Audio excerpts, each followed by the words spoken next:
I think when one feels hopeless, it's because one's focused, in my opinion, for me, when I get the most hopeless is when I try to think about, have I changed the tide of the ocean? Maybe, but maybe not. You know, we won't know for generations. What I really encourage every person who asks, what can I do, to think about is, what can you do? Who are you? What are your gifts?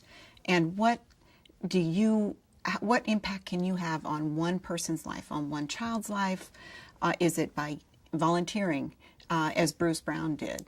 And he didn't know, I'm sure, when he started, that his power of one, that he came in, he would teach a class. Sure, I'll teach a class.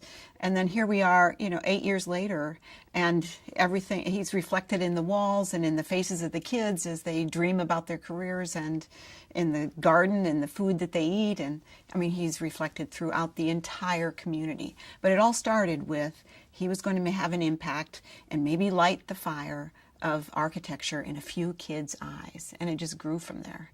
I think that's the impact each one of us every day. When you're sitting at the bus stop, how you treat that person next to you before you get on the bus has an impact.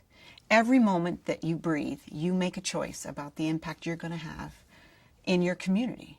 What do you have in abundance of? Time, money, connections, networks?